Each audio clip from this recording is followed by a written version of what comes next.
오늘 하나님 말씀 창세기 25장입니다.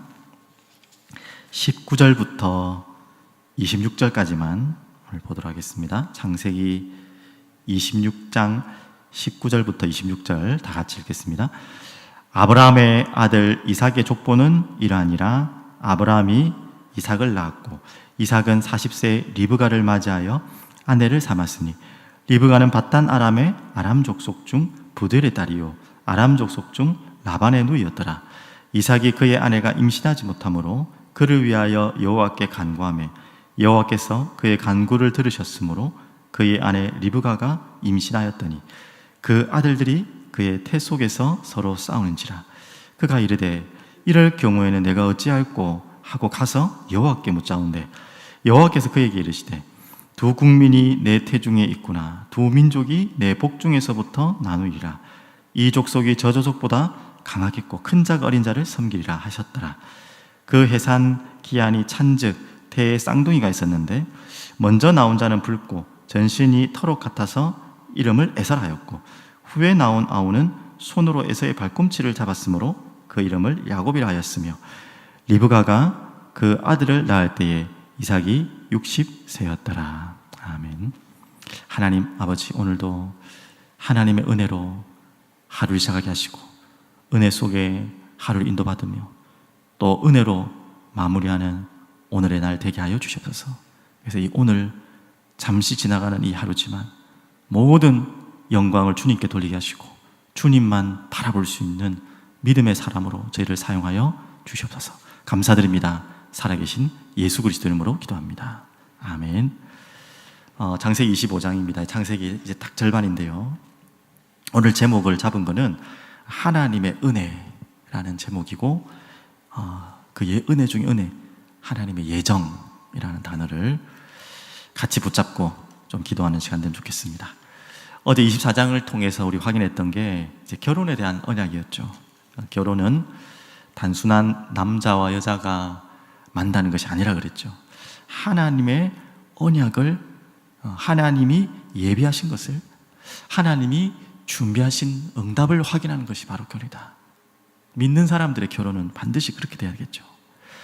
그래서 이 결혼의 예배부터 우리가 시작하는 것도 바로 그리스도가 주인이심을, 하나님이 주인이심을 고백하는 시작이고, 또한 이 모든 결혼의 생활과 시작 자체가 천국 잔치를 위한 준비라는 것을 꼭 아셔야 됩니다. 가나 혼인잔치에 물이 포도주로 바뀐 기적은 물이 떨어진 게 문제가 아니죠. 포도주가 떨어진 것이 잔치를 이어갈 수 없는 이유입니다. 그래서 이 그리스도가 주인 되셔서 물을 포도주로 만들어서 이제는 단순한 한 가정으로 우리끼리 그냥 눈이 맞아서 좋아서 결혼하는 것이 아니라 하나님은 하나님의 나라를 위한 천국 잔치를 위한 최고의 준비될 수 있는 가정이 바로 가정. 그래서 우리 청년들, 대학생들 또 자녀들을 준비하고 우리 자녀들이 결혼을 준비하는 모든 가정들은 지금부터 미리 기도하셔야겠죠. 하나님, 정말 나의 가정이 또 우리의 후대의 가정이 언약 때문에 만나게 하시고 이 세계복음화 때문에 준비되는 가정으로 또 쓰임받는 가정으로 하나님 허락해 주시옵소서. 두 번째, 어제 받은 말씀이 이제 종의 자세였죠. 우리는 모든 인생 자체가 종이라는 거 잊지 마시고요. 그래서 우리는 하나님이 신뢰할 수 있는 존재로, 우리 인간이 그럴 존재가 있겠습니까마는 하나님이 신뢰할 수 있는, 종이 주인이 신뢰할 수 있는, 그래서 우리는 항상 하나님께 순종하고 경외하고 경배하는 정인의 자세로 정인의 축복을 달라고 항상 기도했습니다. 그 대표적인 모델이 엘리에셀이었죠. 가장 그 아브라함, 이삭과 리브가가 만나지는 그 기막힌, 당연한 거지만 기막힌 그 만남의 축복을 누가 가장 먼저 체험했겠습니까? 그 종이 체험했어요. 아브라함도 놀랐을 거고 이삭도 놀랐겠고 리브가의 가족들도 하나님이 하신 것을 이 종에게 들으면서 놀랐겠지만 가장 놀란 사람은 종입니다. 안 그렇습니까? 정말 하나님은 살아계시고 준비하셨고 예비하셨고 모든 것을 준비하십니다. 그 현장마다 종은 하나님을 경외하고 찬양하고 엎드려 하나님께 절할 수밖에 없었죠. 그게 바로 전도자고 증인입니다.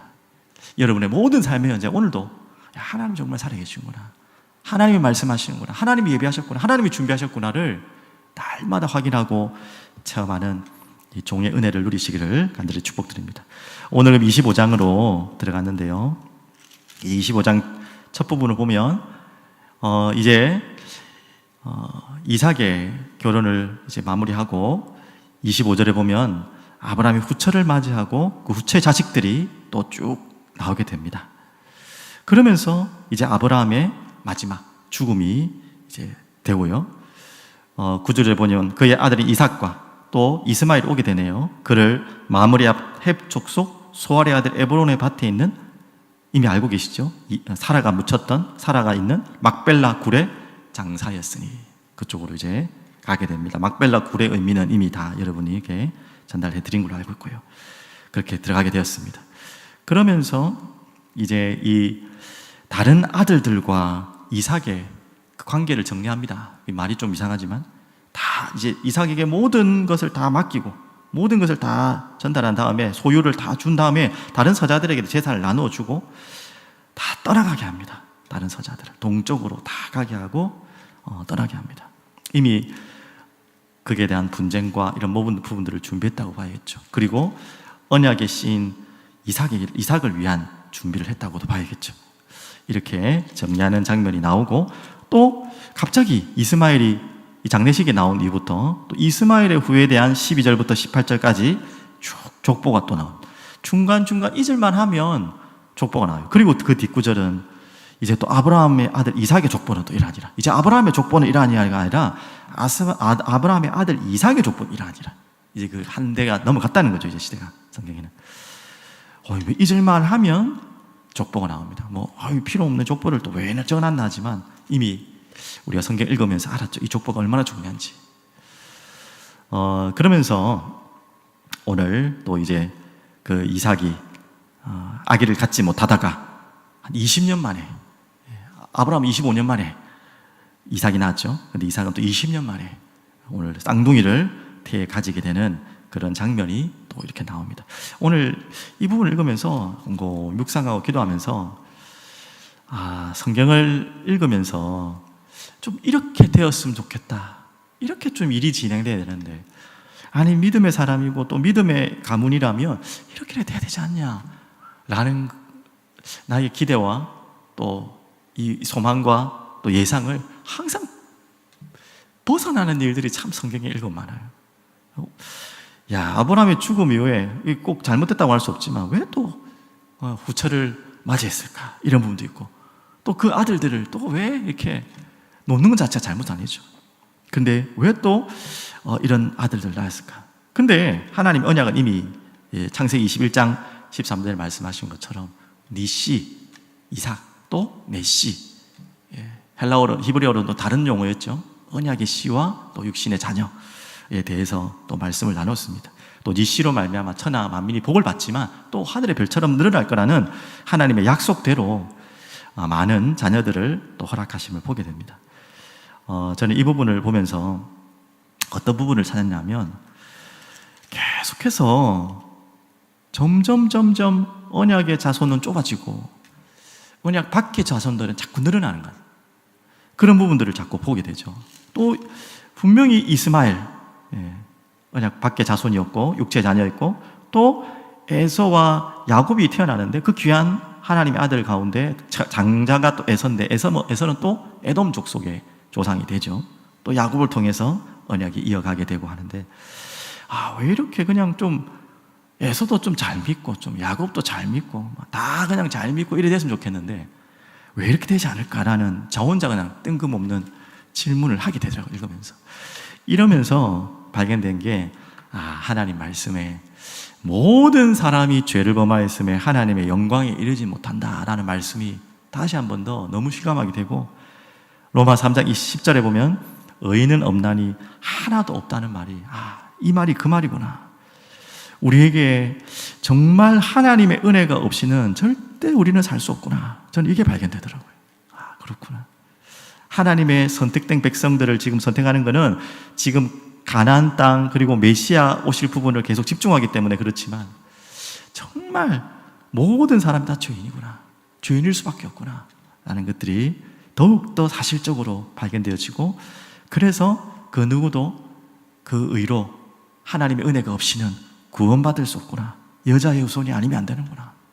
그 여자의 후손 중심으로 계속 성경은 좁혀지면서 갈수록 늘어나는 것이 아니고 좁혀져요. 계속 두 아들 가운데서도 또 한 아들은 계속 그렇게 나요. 아담 때부터 그랬죠. 가인과 아벨. 또 가인은 쫓겨나고요. 또 엉뚱한 짓을 하게 되고, 또 아벨은 또 죽게 되고, 또 그 후손, 셈의 후손 또 나눠지고. 근데 이 나눠지는 계속 좁아져요. 그러면서 오늘 19절에서 26절에는 또 우리의 머리로는 이해할 수 없는 일이 일어납니다. 어떤 일이죠? 이제 에서와 이삭이 태어나게 되는 장면인데, 그 이삭과 에서가, 이삭이랍니다. 누굽니까? 야곱과 에서가 쌍둥이로 태중에 있는데 22절을 보면요, 태 속에서 서로 싸우는지라 그가 이르되 이럴 경우에 내가 어찌할까? 그 그녀, 성경에는 그 구분이 잘 안 돼 있는데 그녀입니다. 우리 당연히 리브가죠. 여호와께 기도하면서 물어보면 어떻게 해야 됩니까? 이럴 때는 그때 23절에 하나님께 주신 말씀이 두 국민이 태중에 있구나, 두 국민이 내 복중에서부터 나누리라. 또 나누어지게 돼요. 이 족속이 저 족속보다 강했고 큰 자가 어린 자를 섬기리라 하셨더라. 이 말씀을 누구보다도 리브가는 생생하게 언약을 받았어요. 아니, 태어나지도 않은 아이가 이미 결정됐다. 자, 우리는 이 부분에 대해서 세상 사람들은 이해가 안 되죠. 그래서 우리는 우리에게 하나님 이미 주신 말씀처럼 하나님의 은혜 가운데 우리는 절대 잊지 말, 절대 주권 아래 예정이죠. 그래서 우리는 항상 기억해야 됩니다. 에베소서 1장 4절에서 6절에 주신 말씀처럼 곧 창세전에 그리스도 안에서 우리를 택하사 우리로 사랑 안에서 그 앞에 거룩하고 흠이 없게 하시려고 그 기쁘신 뜻대로 우리를 뭐 했다고 했죠? 예정하사. 하나님이 야곱을 예정하신 것처럼 우리는 왜 예정했는지는 물어볼 수가 없습니다. 하나님만 아시는 부분이죠. 예수 그리스도로 말미암아 자기의 아들들이 되게 하셨습니다. 이는 그가 사랑하시는 자 안에서 우리에게 거저주시는 바 그 은혜의 영광을 찬송하게 하려는 것이라. 하나님 나를 왜 예정했냐고 물을 필요가 없는데 나를 예정하신 목적은 바로 이겁니다. 하나님의 은혜와 감사와 영광을 찬송하게 하려 함이라. 오늘 이 답을 꼭 찾아야겠죠. 또 이 부분에 대한 답이라고 해야 되나요? 해석이라 해야 되나요? 메시지라 해야 되나요?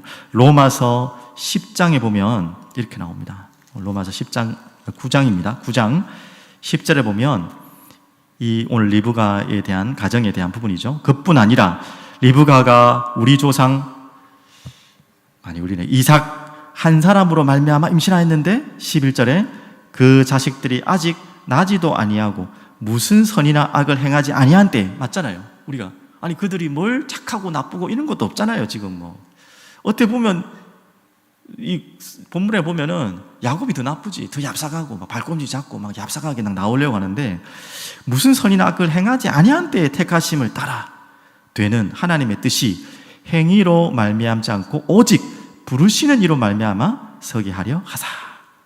그래서 리브가에게 이르시되 큰 자가 어린 자를 섬기게 하셨나니 기록된 바 내가 야곱은 사랑하고 에서는 미워하였다 하신가 같으니라. 우리로서는 다 이해할 수 없는 부분입니다. 왜 하나님의 에서를 싫어하시고 왜 야곱을 사랑하십니까?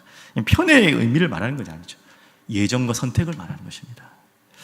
오늘 여러분과 제가 반드시 알아야 될 것, 하나님은 여러분을 무슨 이유인지 모르지만 어떻게 보면 선택할 수 있는 기준과 조건을 아무것도 가지지 않은 우리에게 하나님 우리를 선택하시고 엊그제 선택한 것이 아니라 하는 일을 보고 하는 행동을 보고 선택하신 것이 아니라 창세전에 영세전에 이미 예정하시고 선택하시고 여러분을 사랑하시고 그 은혜에 영광 돌리고 찬송하도록 지음 받았고 부름 받았다는 사실, 그 부분을 절대 잊지 마시길 바랍니다.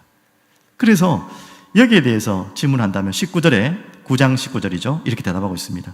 혹 내가 말하기를 그러면 하나님이 어찌하여 허물하시느냐? 누가 그 뜻을 대적하시느냐? 이 사람아, 내가 누구이기에 감히 하나님께 반문하느냐? 지음을 받은 물건이 지은 자에게 어찌 나를 이같이 만들었냐 하겠느냐 말하겠느냐. 그 토기장이 이제 이유입니다. 비유죠. 토기장이가 진흙 한 덩어리로 하나는 귀히 있을 것을, 하나는 천히 있을 것을 그런 만들 고난이 없겠느냐? 그 토기장이 만든 자의, 만든 분의 고난이다. 그것을 가지고 왜 맞다 안 맞다 질문할 수가 없다는 거예요. 그 만든 자에게 선택의 고난이 있고 이유가 있다는 거예요. 오늘 우리가 다 이해할 수 없는 부분일 수 있지만 믿어야 될 부분이고, 또 우리에게 하나님이 주신 은혜를 또 확인해야 될 또 중요한 부분입니다. 그러면서 이제 27절부터 34절이 그 유명한 팥죽 사건이죠. 팥죽으로 장자권을, 장자의 명분을 에서가 파는 장면입니다. 이 야곱은 그런데 오늘 이 말씀에 나온 것처럼 이미 작은 자가 큰 자가 작은 자를 섬길 것이고, 이 야곱에게 하나님의 언약이 이어질 것을 하나님은 이미 리브가를 통해서 말씀해 주셨어요. 야곱이 알았는지 몰랐는지는 여기는 정확하게 나오지는 않지만 분명한 것은 장자의 명분이 얼마나 중요하다는 것조차는 알았습니다.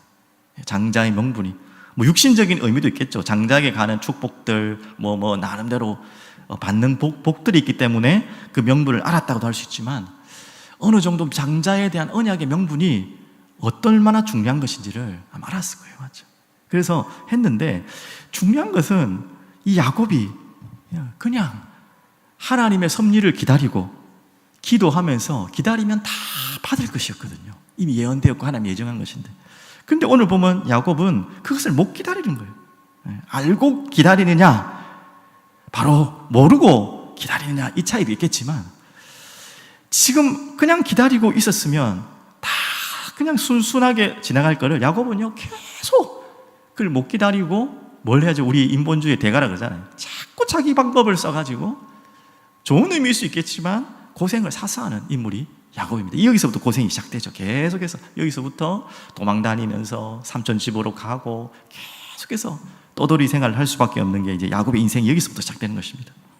자, 이 부분을 통해서 우리가 알아야 될 게, 에서는 육신을, 또 그 장자의 명분을 너무나 육신을 선택하고 가볍게 여겼다는 부분도 알 수 있지만, 우리가 야곱의 입장에서 보면은 우리에게 반드시 필요한 게 하나님의 은혜가 이미 임했는데 그 은혜를 믿고 언약을 붙잡고 기도의 비밀이 있느냐 없느냐. 결국 뒤에 그 고생을 하다가 야곱이 이제 약복강에서 또 분열의 축복 속에서 하나하나 또 믿음이 성장해 가면서 그 투쟁 가운데서 하나님 은혜를 발견하고 기도를 발견하는 장면들이 곧 뒤에 나오지만, 아직까지 언약을 붙잡는 기도의 비밀을 모른 자가 자꾸 자기의 것을 할 때 일어나는 일들을 이미 예상하고 있는 이야기입니다. 얼마나 이 언약을 모르고 기도하는 비밀을 모르니까 고생하면서, 그러면서 헤매면서 다니느냐. 이 이야기가 오늘 이제 야곱의 인생의 시작이 되는 것입니다. 그래서 오늘 좀 정리하면 결론으로 말씀드리겠습니다. 좀 이해하셔야 될 부분인데요, 우리는 보통 이렇게 표현합니다. 하나님이 하시는 일이 다 옳은 일이야. 하나님은 옳은 일을 하셔. 정확하게 말하면 이런 이야기죠. 하나님은 다 옳은 일을 하셔. 같은 말 같지만 좀 다릅니다. 과연 이 말이 맞는 이야기겠지만, 더 근본적으로 맞는 일은요, 하나님이 하시는 일이 옳은 겁니다. 하나님이 옳은 일을 하시는 것이 아니라 하나님이 하시는 일이 다 옳은 것입니다. 그걸 우리가 믿어야겠습니다. 같은 이야기겠지만 다른 이야기 아시죠? 왜? 이분이 우리의 주인이고 창조주시기 때문에. 그러면서 우리가 모든 사람이 죄인이라는 말 중에 하나가 이 선악과 사건이잖아요. 이 선악과 사건은 그 언약을 어겼기 때문에 죽을 수밖에 없는 영적 문제 시작이 됐지만, 가장 큰 문제는 또 하나가 뭐냐면 옳고 그름의 기준은 하나님이십니다. 선의 기준은 하나님이세요.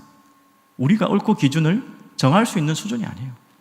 근데 선악과를 먹었다는 것은 그거를 우리가 하겠다는 거죠. 그게 하나님처럼 되는 것 중에 하나입니다.